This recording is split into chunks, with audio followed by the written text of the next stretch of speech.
ভেতর হঠাৎ করে এত গরম লাগছে কেন? আমার নিজেরও তো খুব গরম লাগছে মায়া। আর এসব যে কিসের শব্দ সেটাও তো বুঝতে পারছি না। কিন্তু এখন তো আর কোনো শব্দ আসছে না মায়া, দেখো। তাই তো, সব শব্দ উধাও হয়ে গেলেও এই গরম তো গেল না। আমার তো প্রচন্ড তৃষ্ণাও লাগছে, মনে হচ্ছে এই বুঝি গরমে নিঃশ্বাস বেরিয়ে আসবে। আচ্ছা চলো তো সকলে একটু বাইরে বেরিয়ে দেখি, যদি বাইরে বাতাস থাকে তবে আরাম পাবো। মায়ার পরিবার এমনটা ভেবে হাতে হারিকেন নিয়ে বাহিরে বেরিয়ে এলো, কিন্তু বাহিরেও একই অবস্থা। মাঝরাতে ভয়ঙ্কর অন্ধকারের সাথে শরীর জ্বালিয়ে দেওয়া গরম। এ কি বাবা, এ কি হলো? কি হয়েছে মায়া? দেখো বাবা, আমাদের বাড়ির সামনের গাছগুলো নেই। এ কি, পেছনের গাছগুলো তো দেখা যাচ্ছে না। একই সর্বনাশী কাণ্ড, সব গাছ গেল কোথায়? এ কেমন পরিস্থিতিতে পড়লাম আমরা?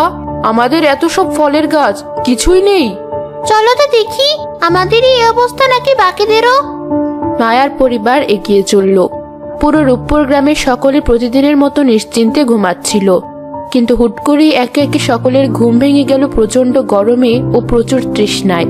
তাই গ্রামের সকল পরিবারের মানুষ বাইরে বেরিয়ে আসতে লাগলো। বাবা, বাইরে তো কোনো বাতাস নেই, আমার শরীরে জ্বলে শেষ হয়ে যাচ্ছে। একে তো পুরো বয়স, তার উপরেই গরম। বেঁচে তো আছি 100 বছরের উপর, কই আগে তো এমন গরম দেখিনি। এ কিসের ইঙ্গিত? সবই যুগের মানুষের পাপের ফল।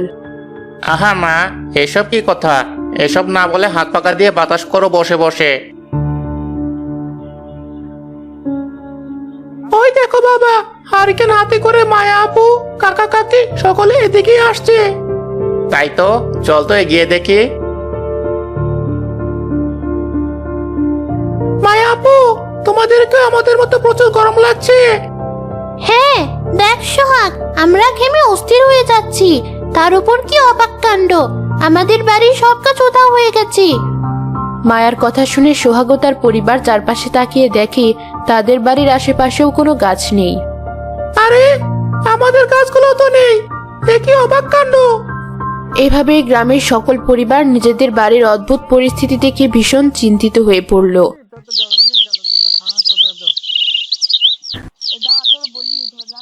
ভোর থেকে সকাল হয়ে এলো, তার সাথে গরমের তীব্রতা আরো বেড়ে গেল। মাটি ফেটে খরা দেখা দিল, সমস্ত জলাশয়ের পানি শুকিয়ে যেতে লাগলো। গ্রামের সমস্ত পশু পাখিরা সে গ্রাম ছেড়ে চলে যেতে লাগলো অন্যত্র। অনেকে গরম সহ্য করতে না পেরে জ্ঞান হারিয়ে মাটিতে লুটিয়ে পড়তে থাকলো।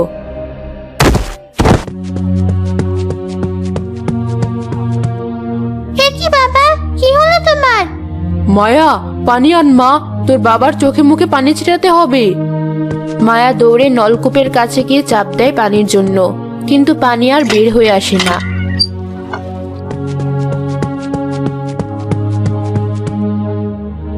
এ কি, জলাশয়েও কোনো পানি নেই, এখন আমি আমার বাবাকে কিভাবে বাঁচাবো? মায়া দৌড়ে নিজের বাড়িতে চলে যায়।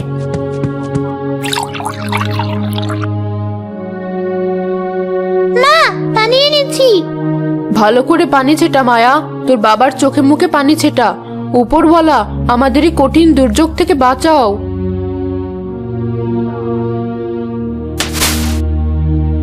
খুব পানি চেষ্টা পেয়েছে, আমি আর থাকতে পারছি না, নিঃশ্বাসটাও ঠিক করে নিতে পারছি না, আমাকে পানি দাও মা। সোহাগের মা দৌড়ে ঘর থেকে পানি এনে ছেলের মুখে তুলে দেয়। সোহাগের মতোই বাকি গ্রামবাসীদেরও এতই পানি তৃষ্ণা লাগছিল যে সকলে নিজেদের ঘরে থাকা অবশিষ্ট পানিটুকু পান করে নিজেদের তৃষ্ণা নিবারণ করতে থাকে। কিন্তু এক সময় ঘরে থাকা অবশিষ্ট পানিও ফুরিয়ে যায়।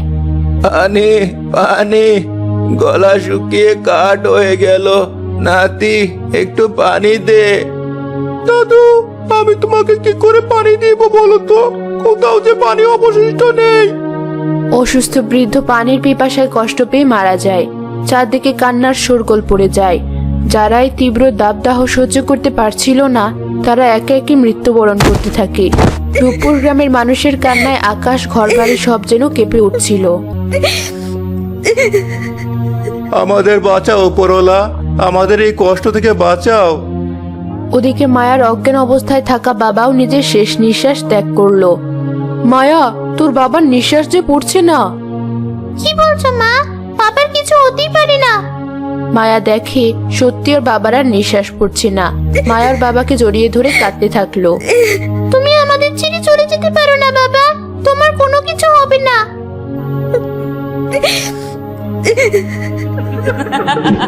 আমাদের এই কষ্টে কিভাবে আসছি? মাটি ফেটে মাটির ভিতর থেকে বেরিয়ে আসে বিশাল শরীরের এক অদ্ভুত দেখতে নারী, যার পোশাক ছিল বিভিন্ন রঙের পাতার তৈরি।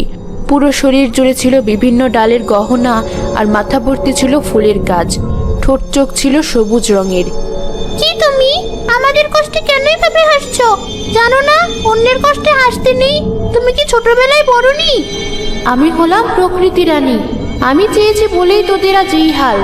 আমার অভিশাপে তোদের আজ এই অবস্থা। কিন্তু কেন? তুমি তো প্রকৃতি রক্ষা করবে, তা না করে চারপাশের সব গাছ জলাশয়ে সব পানি উধাও করে কেন দিয়েছো?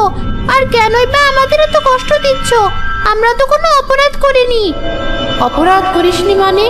অপরাধ করেছিস বলেই তো তোদের এসব ভুগতে হচ্ছে। তোরা কেউ এক ফোঁটা পানি পাবি না। তোরা সব কটা এভাবেই ধুকে ধুকে মরবি।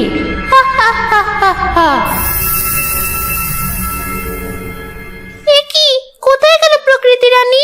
কোথায় গেল? না, আমার তাকে খুঁজে বের করতেই হবে। কেন সে আমাদের এভাবে কষ্ট দিচ্ছে জানতে হবে। মায়া, যাস না, আমাদের একা রেখে যাস না। আমি ফিরবো মা, তুমি ভেবো না। তুমি বাবাকে দেখে রেখো। মায়া এমনটা বলেই প্রকৃতি রানীর খোঁজে বেরিয়ে পড়ল।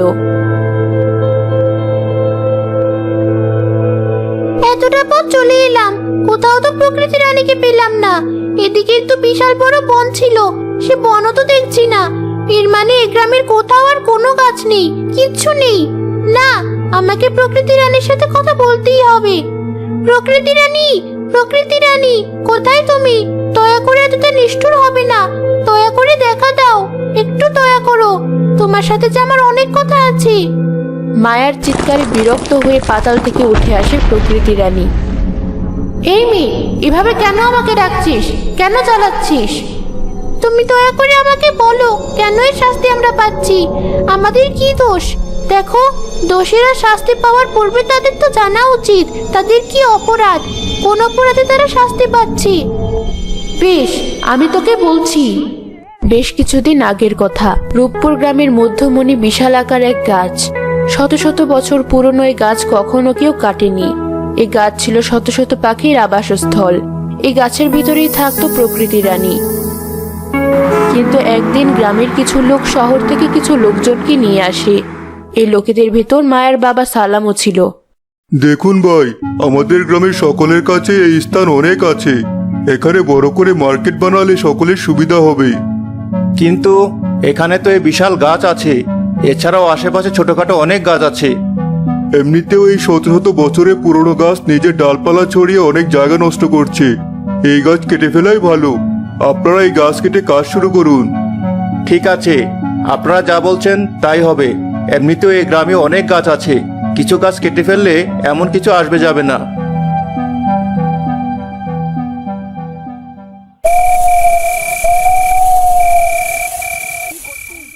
এক রাতে প্রকৃতি রানী সালামের স্বপ্নে আসে। সালাম, শুনছিস তুই? ওই শতবর্ষী গাছের ভিতরে আমার বাস। এই গাছের ডালে ডালে শত শত পাখির বাস, অনেক ছোট পোকামাকড়ের বাসা। এই গাছ তুই কাটিস না। এই গাছ কাটলে তুই সহ পুরো গ্রামবাসীর ভালো হবে না, সবাই শাস্তি পাবে।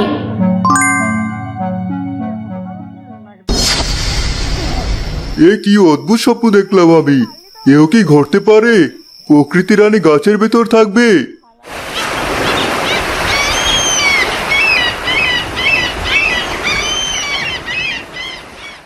পরবর্তী দিনে সালাম সকলের কাছে নিজের স্বপ্নের ব্যাপারে জানালে সকলে হেসে উড়িয়ে দেয়। সালাম ভাই, এসব আপনার কল্পনা। এই যুগে এসেও এসব আপনি বিশ্বাস করছেন? দেখবেন কিছুই হবে না।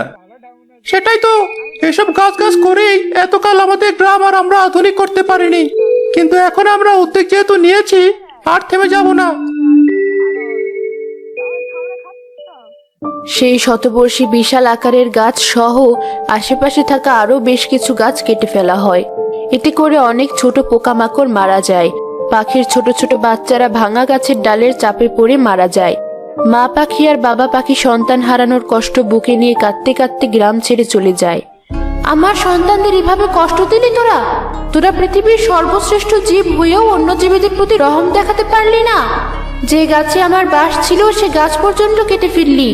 আমার অভিশাপে তোরা সব শেষ হয়ে যাবি। তোরা এবার বুঝতে পারবি গাছ না থাকলে প্রকৃতিকে ভয়ঙ্কর আকার ধারণ করতে পারি, কিভাবে তোদের তিলে তিলে শেষ করে দিতে পারি। প্রকৃতি রানী, আমি তোমার কষ্ট বুঝতে পারছি। সত্যি আমার বাবা এবং তার বন্ধুরা সকলেই ভুল করেছে, অনেক বড় ভুল করেছে। তাদের উচিত ছিল তোমার কথার গুরুত্ব দিয়ে দেখা। আমার মনে হয় না তুই আমার কষ্ট বুঝবি, কারণ তুইও মানুষ। তুই মানুষ হয়ে আমার সন্তানদের কষ্ট বুঝবি না। প্রকৃতি রানী, তোমার আমাকে বিশ্বাস না হতেই পারে, কিন্তু আমি সত্যি বলছি, আমি তোমার কষ্ট বুঝতে পারছি। আমাদের তো স্কুলে পড়িয়েছে গাছ আমাদের বন্ধু।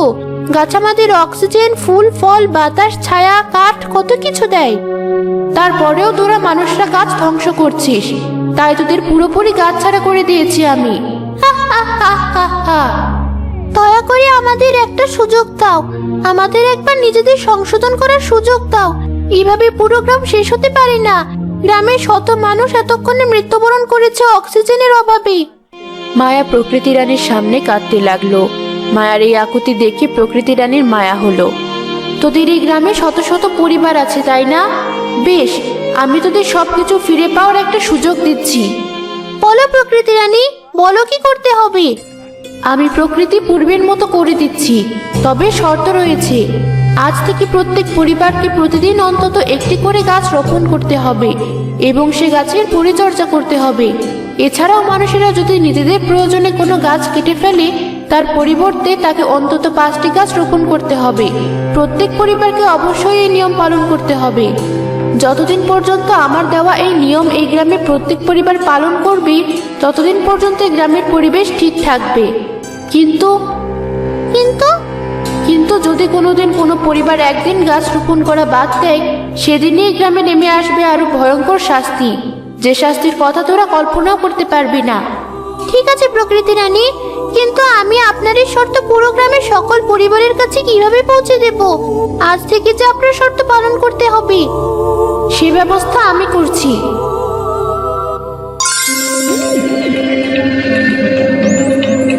প্রকৃতি রানী নিজের জাদুর সাহায্যে গ্রামের প্রত্যেকের কাছে নিজের শর্ত পৌঁছে দিল।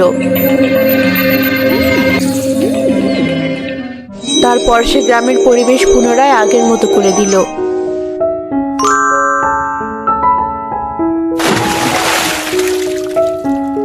প্রকৃতি রানী, আপনাকে অনেক ধন্যবাদ। আমরা পুরো গ্রাম আপনার দেওয়া শর্ত আজকের পর থেকে অক্ষরে অক্ষরে পালন করব। ঠিক আছে, আমি তোর উপর সন্তুষ্ট, তাই সৃষ্টিকর্তার সাহায্য নিয়ে তোকে একটি উপহার দিয়েছি। প্রকৃতি রানী এমনটা বলে সেখান থেকে গায়েব হয়ে যায়, আর মায়াও নিজের মায়ের কাছে ফিরে যায়। সে দেখে তার বাবা সুস্থ হয়ে গেছে। এই তাহলে প্রকৃতি রানীর উপহার। এরপর থেকে রূপপুর গ্রামের সকল পরিবার প্রতিদিন একটি হলেও গাছ রোপণ করে এবং গাছের থেকে পাওয়া অক্সিজেন, ফুল, ফল, ছায়া সবকিছু নিয়ে সুখে শান্তিতে বসবাস করতে থাকে।